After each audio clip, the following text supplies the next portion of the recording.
Hey everybody, I'm Nick Layton. And I'm Leah Bottima. And we're the hosts of Were You Raised by Wolves? Each week we try to make the world a kinder, nicer place. Well, that's the idea, at least. I mean, we try. Have you ever wondered what to do if you're ghosted? Or what to do when a friend asks you to borrow money? Or the proper way to eat Cheetos?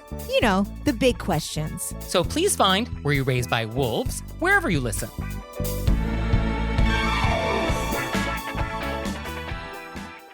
Today's program is brought to you by Korin, a supplier of Japanese chef knives and restaurant supplies. For more information, visit korin.com. You're listening to Heritage Radio Network.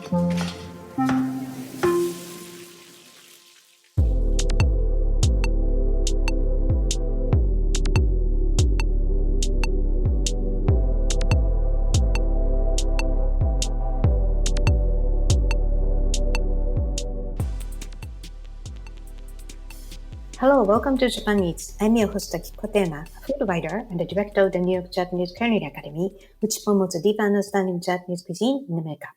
We are broadcasting live from Brooklyn, New York. This show is all about Japanese food and food culture. We see sushi at every day in the supermarket, but what is beyond sushi? We hear dashi ramen izakaya, but what exactly are they? Japanese food is still a mystery for many people, and I try to demystify it in this program with my good guests. My guest today is Takuma Inagawa, who is the founder and CEO of WAKAZE.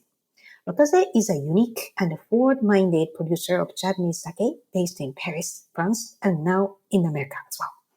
The Japanese sake industry has been facing challenges domestically due to various reasons such as decrease in the drinking population and increase in competitive products in the market like wine and shochu. And compared to the peak of sake consumption in the 1970s, Japanese people drink only a quarter of sake now. Ironically, the government regulations are not helping to stop the decline as they restrict licensing new sake businesses that can revitalize the industry. However, WAKAZE is presenting a model to conquer the challenges by producing new style of sake with traditional techniques and innovative mindset. So today we'll discuss why Takuma left his successful career as a business consultant and decided to start a sake brewery in Paris, his out-of-the-box approach to sake production, how he managed to convince French consumers to drink Japanese sake made in Paris, his new sake production in America, and his global plans to grow the popularity of sake and much, much more. But before we start, Spanish is available on the Heritage Radio Network website, as well as on iTunes, Stitcher, and Spotify as a podcast. So please go to iTunes, Stitcher, Spotify, whichever you listen to, and subscribe to Japan Eats. And please write a review. We truly appreciate your feedback. Now, let's start a conversation with Takuma Inagawa. Hello, Takuma. Welcome to the show. Hi, Akiko-san. I'm Takuma. Thank you for having me. So I've been really watching you, and I've been always amazed by your innovative mindset. So to get to know you, where you're from, and what did you eat when you grew up? Yeah, I'm from Tokyo, but I was born in Wakayama Prefecture. Yeah. So Wakayama is closer to Kyoto and Osaka. So it's a very kind of like a rich food culture in the west of Tokyo. So, all right. So what did you eat when you grew up?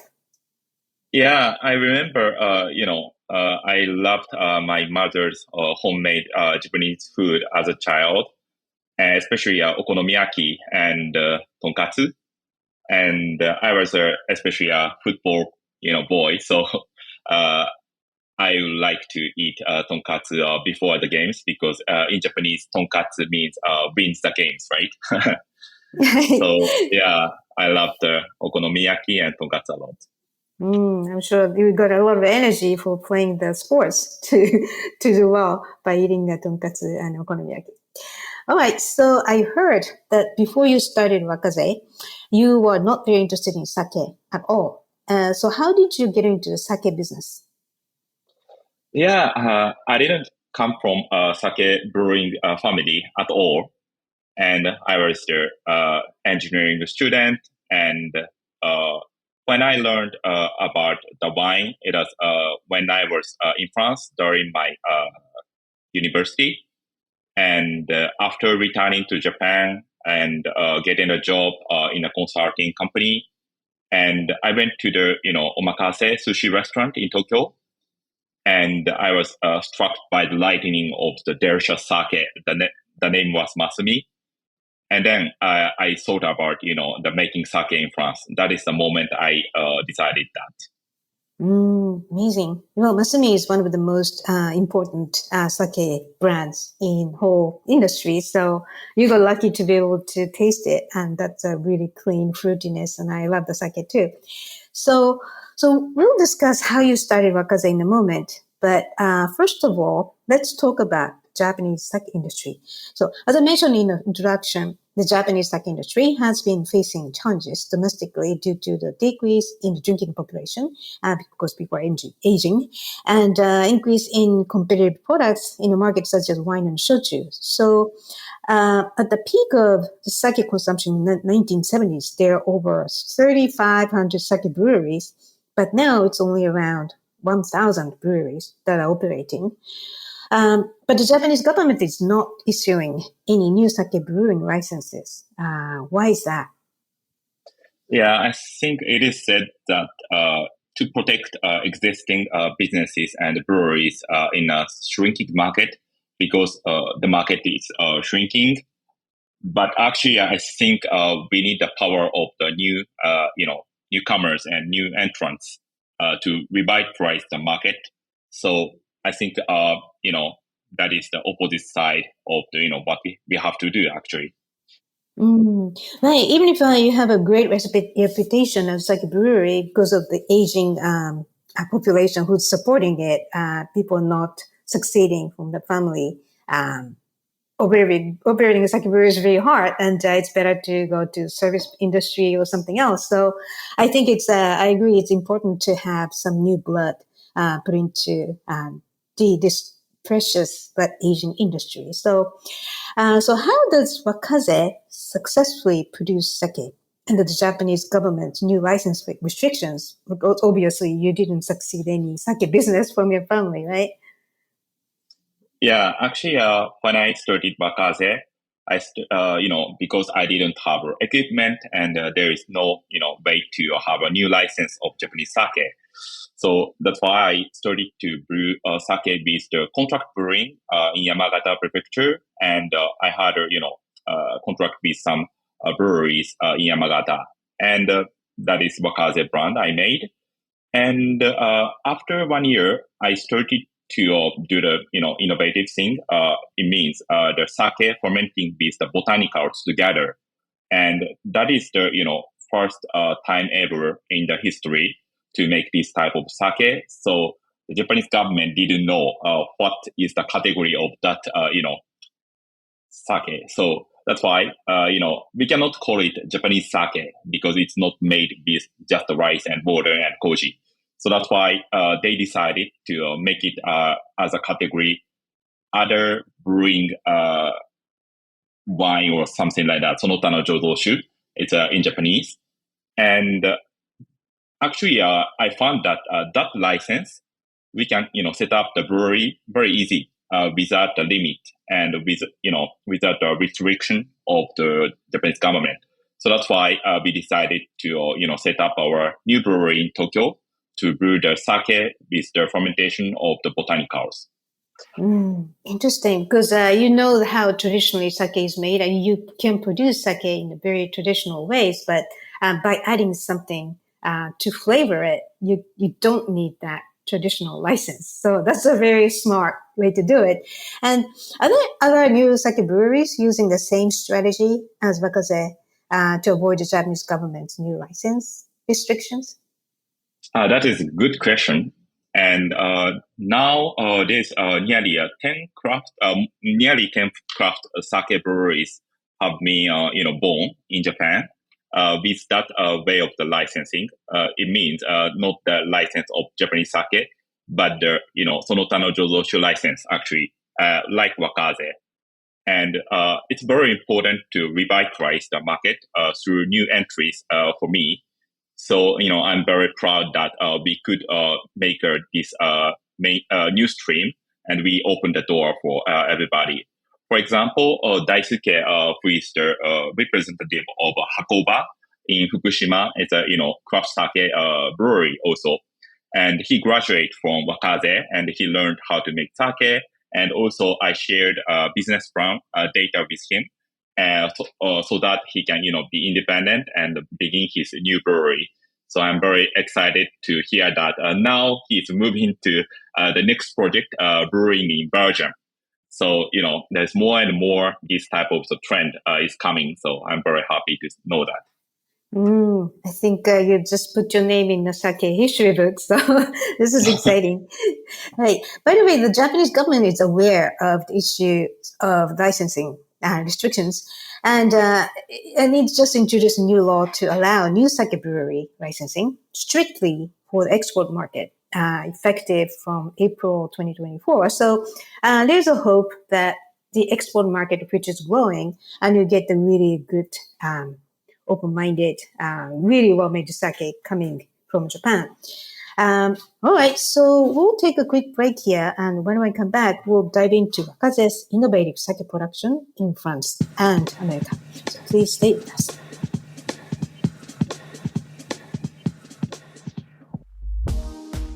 Today's program is brought to you by Korin, a supplier of Japanese chef knives and restaurant supplies. Korin is proud of their Japanese culture and traditions, but they want you to know that their products are not just for Japanese restaurants. Their knives and tableware bring out the best qualities of food from every culture and fit into every restaurant, from French to Pan-Asian to American, and that is why they are located in New York City, where people from every country in the world come to eat. Korin's Tribeca showroom is home to the most extensive collection of Japanese chef knives in the world, including Japan. Stop by to view their exquisitely designed tableware and the Welsh natural sharpening stones. They have a whole range of knife services, from repair and rust removal to reshaping and realigning. Korin is dedicated to this ideal, bringing the highest quality Japanese design to your table, so you can experience the unparalleled quality of Japanese craftsmanship in your home or restaurant. For more information, visit korin.com. Welcome back. You're listening to Japan Eats on Heritage Radio Network, HRN. I'm your host, Aki Kotema, and my guest today is Takuma Inagawa, who is the founder and CEO of WAKAZE.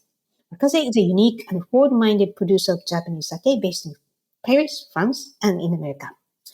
So you founded WAKAZE in 2016 and the first opened a sake brewery in Tokyo in 2018. You took two steps, first in Tokyo and then in Paris. And then you chose a place to brew your sake in suburb Paris, France. So why did you open WAKAZE in France and suburb of Paris? Yeah, I knew that there were already many major breweries and small breweries in United States. And I don't want to do the same thing. But there's no breweries in European countries, and I thought sake has a huge opportunity there, and because there's a lot of wine drinker in European countries, so that's why I decided to go to France, and I speak French, and because I studied in France, so maybe I can take advantage of that my skill, ability, and network. So it is very attractive to go to the overseas. And that's why I decided to go to France and make sake. Interesting. And so what I heard is you make sake with the French rice, Camargue, from Camargue region. There's a very famous Camargue rice and That's right. French water, which is harder than Japan. And of course, you use yeast to make wine. So do you want to talk about it a little bit? Of course. Actually, there's two things we think very important to make sake in France. One is the local terroir-based brewing, and second is additive-free. And especially our French people are very they think it's very important to additive-free. So the first point, actually, we use the local Camargue rice, which is growing south part of the France. Just near the Marseille. And also we are using the low polishing rice. It means less waste, and it's very important for France. And we are using the wine yeast at the same time. without using the sake yeast, and that produces higher acidity. And for the second point, actually we use the white koji, which is not used for Japanese sake normally. It's used for the shochu because it produces a lot of high acidity. And because we are using the white koji for the starter, we don't need to use the lactic industrial acidity, lactic acid.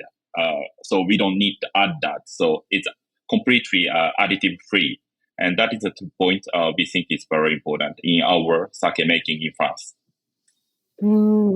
Right. Whenever I travel to Europe, I noticed even the same product under the same brand name, ingredients are much more simpler and easy to understand, and it's more natural. So, and so France is really a leading country to make the food safe and natural. So, wow, that's amazing.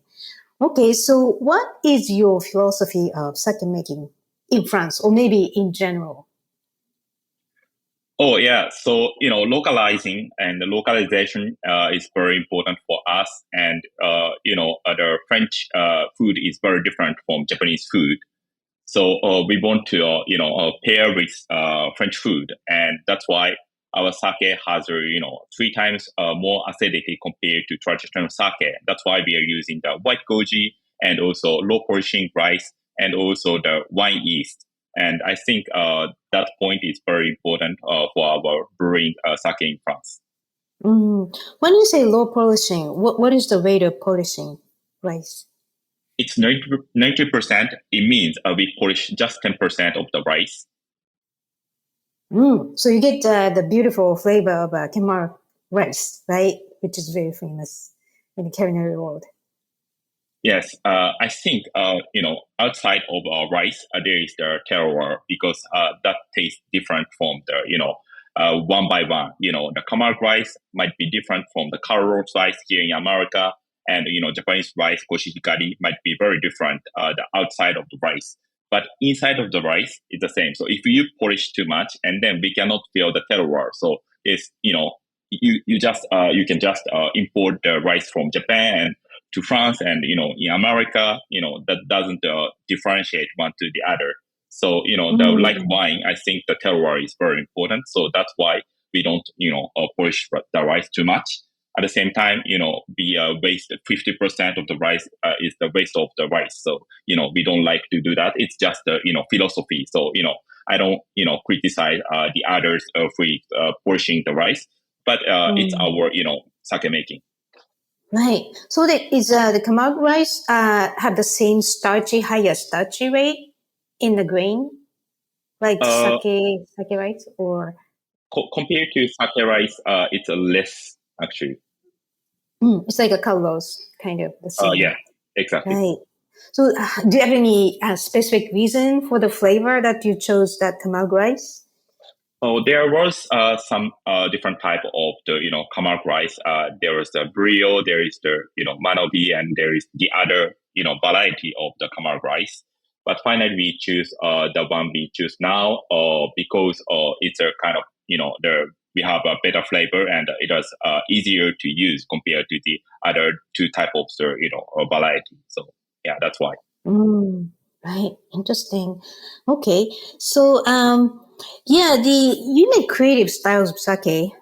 So what is the essence of traditional sake that you maintain in your products? In other words, where's the line you never cross to keep the authenticity of sake? Like, for example, you have higher acidity in your sake, like you described. So where's the line? Like, you think it's traditional and it's not traditional?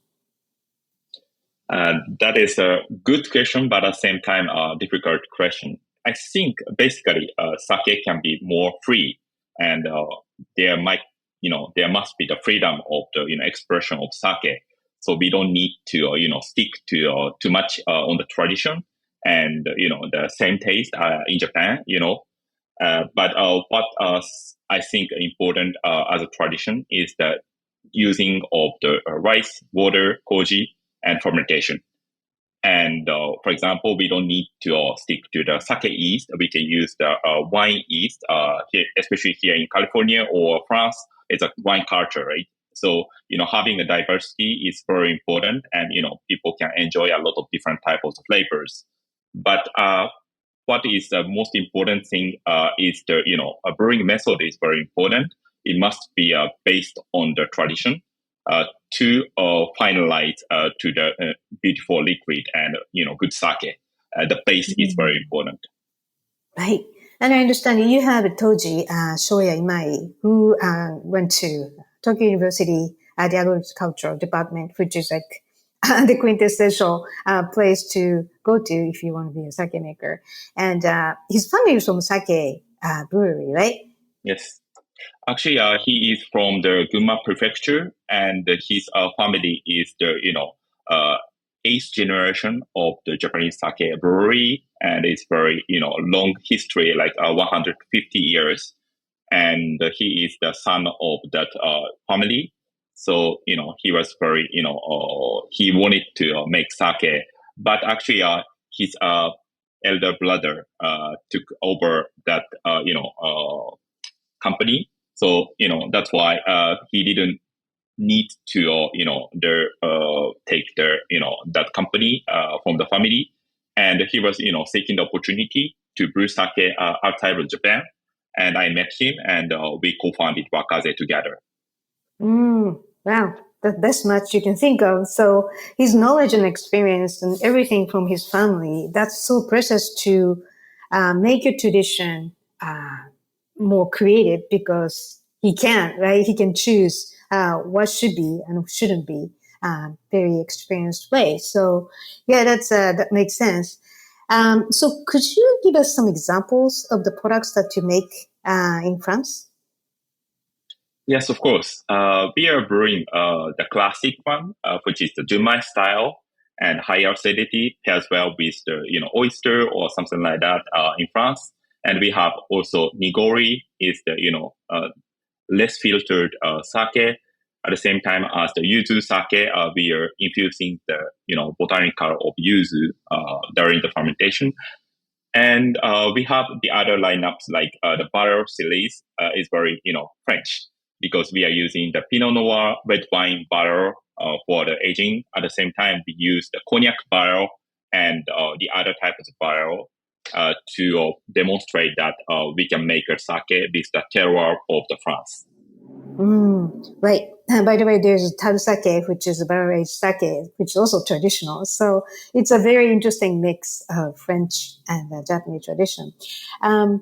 Yeah, and you have a Thierry Marx collaboration, and Thierry Marx is, of course, the famous chef and patissier, and with very progressive mindset. So it's an interesting collaboration. So where did that idea come from?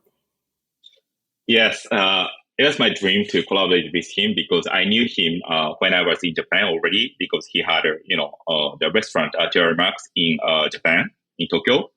So, one day I can collaborate with him. That was my dream. And after coming to France, I would just starting. So, the WAKAZE is not famous in France. So it was very hard to, approach him. But after 3 years, we became a number one sake brand in France. And then I thought that, it's a timing to approach him and just send an email and, try to see what happens from his website. And actually, he replied to me in 1 week saying the chef is very interested in this collaboration. So can he come to your restaurant in Paris? Of course. And then we had a discussion together. And he loves Japan, and he is using a lot of Japanese ingredients for his cuisine. So that's why he's very he loves Japan. And he said and then I understand what you have done, but how can I help a young guy? That's what he said. And then I said, that is the timing I can try a challenge. And I said, can we make a sake together and collaborate and, elevate the sake to the next level? And he said, of course. So that was the, story behind. Interesting. So there are three types, the iconic, the magnifique, and the unique. So that's very interesting. Okay, so congratulations. That's a very unique and also very inspiring idea, right? Like connecting two cultures, Japanese tradition, and what you're aiming is to make it sake global. And I think it's a good step for that. So by the way, I got a chance to taste your wakaze nigori. And to be Thank you. honest, I'm not I'm not biggest fan of nigori usually, but this Mhm. I'm just not saying, but it became definitely one of my favorite nigori sake because it is 12% alcohol, and nigori sometimes get a little the coarse texture or something, but it's very fine and elegant, but very approachable. It's almost like some like muscadet on leaves or some very delicate but very organic, very fresh, um, very very approachable nigori. So that is my go-to nigori sake. Thank you so much. Thank you. Yeah. By the way, is it distributed in the U.S. as well? Yes, we started to export our French sake, WAKAZE, to US from 1 year ago. And it has been 1 year, but it's already distributed to 20 states and 500, more than 500 locations. So it has pretty success. And I feel like, especially when I made a tour in California, the Californian people loved our sake. So, I think it's a good market fit. Right. I think it's a very easy style to pair with any kinds of food. So yeah, I was very impressed, but there's still very clean sake flavor in there. So if you like sake or wine both, uh, it's such a interesting, great great sake to try. Um, yeah. So, oh, by the way, in the bottle of the nigori, the cap, the screw cap, which is sustainable, there's a cute bird face. And Yeah. is that the flamingo from the Takuma region? It's not that. It's just the icon of the brand, and Okay. I want to make it more like they're accessible for everybody, sake for everyone. So that's why we use this type of cute things. Right. I took a picture. It was such a little grumpy, cute bird. So it's worth checking even checking the cap. So, and your sake has been distributed through major distributors in France, including Nicola. And was it easy to sell your sake to French consumers from the beginning because it's a kingdom of wine, or did you have to adjust the taste of sake for the locals? Yeah, the first year was kind of very difficult because our sake, the initial sake, was very difficult to be accepted by the market, and we made various adjustments such as polishing the rice a little more, and have a cleanness of the taste, and changing the wine yeast, and increasing the acidity, and trying to pair with the French food, and trying to listen to the French customers, and try to change all the design, and using the UK based agency or something like that. And I think Wakaze's strength is the localization and evolution to suit to the environment. So honestly, it was not accepted from the beginning, and we changed a lot. If you have to name three, what's the biggest change? Is that a taste to make it more acidic, or what are they? I think to make it more fruity, fruitiness is the key because it's the French people are wine drinker, so it's very important to have a fruitiness like wine. And what we made first year was we feel like very rice taste and too much cereal taste, and it feels a little bit weird for the French people. Of course, Japanese people tend to drink a lot of sake, so we know the taste, but it's not for French people. So that's why we made it fruitier with different types of wine yeast and having high acidity and more clean taste, and try to make different fermentation temperature also. Interesting. Right. So it must have been a big learning experience in the first year. Um, and also you have an izakaya style restaurant in Paris called WAKAZE Paris. So what is the concept of WAKAZE Paris, and what are the reactions of the guests to your sake at the restaurant? Yes, Actually, it's been 2 years. Next week is the second anniversary of our restaurant, Oh, and congratulations. thank you so much. And we have already been able to entertain over 10,000 customers in 2 years. So we are very happy with that. And in France, the current situation of sake is thought to be like 40 degrees, percentage of alcohol, Chinese liquor. That is the perception of sake in France and European countries in general. So that's why the customer comes to eat a good, Japanese food, and we provide a good experience. We explain a lot how to make sake and what is the taste and how to pair with the food, and then people are pretty surprised with the quality of the experience. So I think we changed the mind of the perception of sake from the WAKAZE Paris restaurant. And we are, the other concept is providing the fresh sake, the namazake, from the tap. It means like beer, draft tap sake. And it's also good because, the people in Paris love craft beer. So they love that concept. And also we are, providing the Japanese food with the theme of the fermentation. We are using the sake leaves and koji for example, karaage or any type of Japanese food. The concept is the fermentation. So that's why I think, especially the French customers are very curious about the food. So that's why I think it was a good market fit.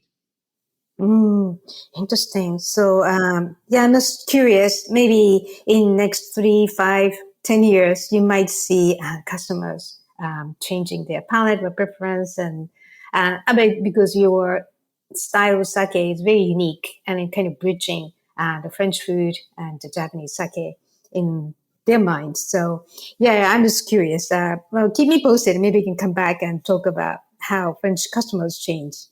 So, all right. So you launched your new sake made in the US in April 2024. And congratulations. The new product is called Summerfall. So could you tell us about your expansion to the US and the new product, Summerfall? Yes. So as I mentioned, we exported our WAKAZE brand from France to US last year. So it has been 1 year, and the export going well. And especially when I came to California, I love the culture in California, and maybe there's the opportunity to make sake here in US and provide a new type of experience for the US customer also. That's why we made a fundraising of the $7 million in Series B, collaborating with the Takara Holdings, who is the major sake brewing company. And Takara and WAKAZE collaborate together to make Summerfall. It's a brand new sake brand, and it's in a can and sparkling, made in California. So that is the general information of Summerfall. Right. So what is Summerfall as a product? It's a canned sparkling sake and 11% of alcohol, gluten-free and sulfite-free. And I think, we are still using the wine yeast and high acidity, and that matches well with the wine culture in California. And, Summerfall, the concept is coming from, the normally sake here in US is, normally provided in the Japanese restaurant, of course, and people love it. But it's not very familiar with the, other side, other than the Japanese restaurant. So I want to make it more casual, and we can buy it in the retail, like, the Whole Foods or any type of the, retail store, and accessible, and, make the sake for everyone and every day, So, that's why I made Summerfall in that format. So I saw on your website and also the box, it's drink on Wednesdays. And also you can pair the sake with potato chips at the beach, tinned fish on a Wednesday, and tortoise at the reservoir, raw oysters on the patio, smash burgers at midnight, cold pizza on a Sunday. So it's versatile. And I got to taste that's really tiny little can of sparkling beverage. It's hard to think it's sake, that's something unique and very refreshing and kind of addictive. So yeah, it's a unique product. And like the nigori, I had the same impression of maybe because of the white koji and local products and wine east. It's different. And based on your knowledge and experience as wakaze to make traditional sake, it was a very impressive, interesting expansion of your palate. So, yeah, so who's drinking summer fall? That's a good question. And now we distribute, for example, Airborne. It's the high end premium grocery store. And when I made a demo tasting event at the Airborne store, people are very curious about the wine or natural wine or craft beer. They tend to buy our product. At the same time, someone who loves the Japanese culture or sake, of course they buy it. So yeah, that is our target audience right now. But of course, we want to expand more the larger audience in the future. Right. So do you think the wakaze style craft sake based in France and in the US will change the sake market in Japan as well as outside of Japan? I think this type of craft sake is maybe become the mainstream in the future. And there is already many breweries like craft sake breweries like Brooklyn Kura and the other Keto Sake, and I love the people who is working there, and they are great, doing the great sake. So I think this type of the craft sake in Japan and outside of Japan can make a next generation sake in the future, and that can surely democratize sake for everyone. So I think not only just one brewery or just one brand cannot make sake for everybody. I think the democratization is just kind of the chain reaction.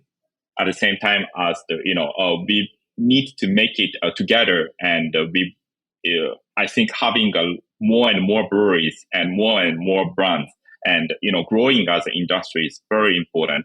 So that's why we are exchanging the opinion, exchanging the ideas, and brewing technology always, and that's very important.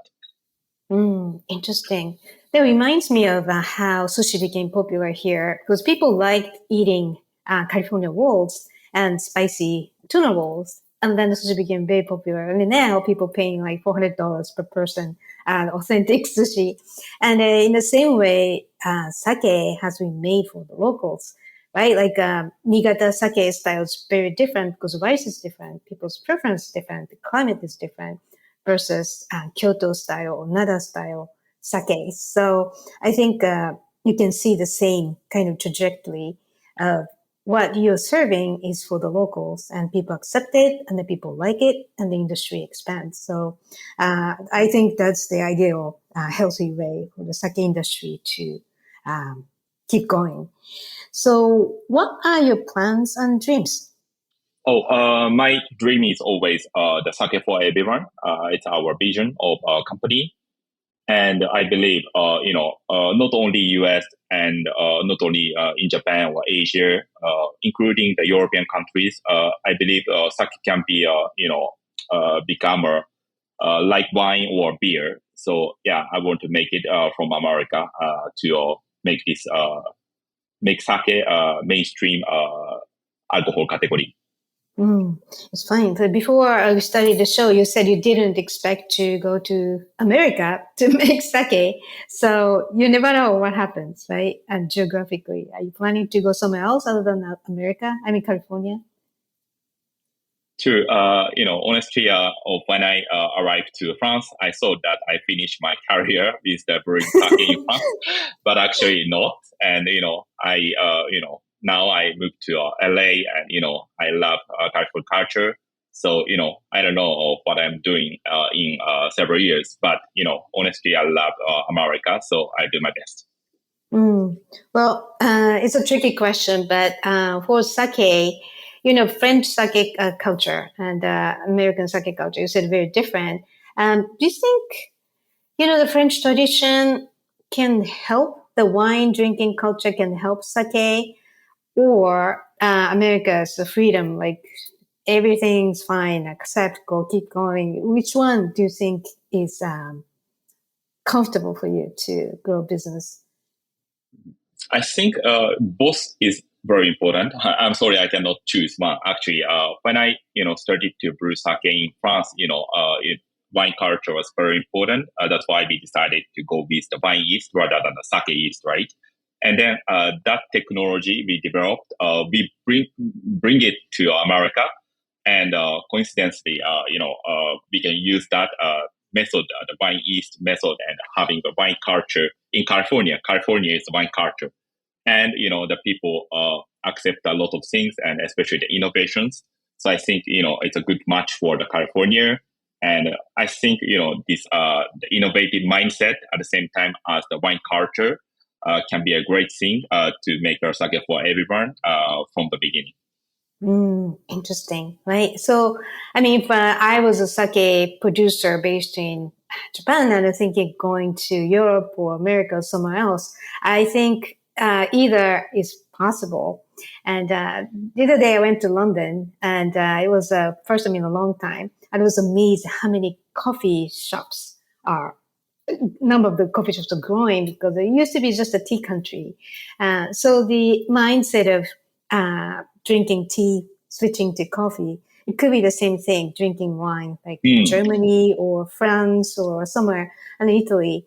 There is a mindset of enjoying good beverage, and like your sake, anything is possible as far as it's made well and very approachable. So I think you're doing very motivating things for other sake producers as well. I hope so too. All right. So where can we find your updates online and on social media?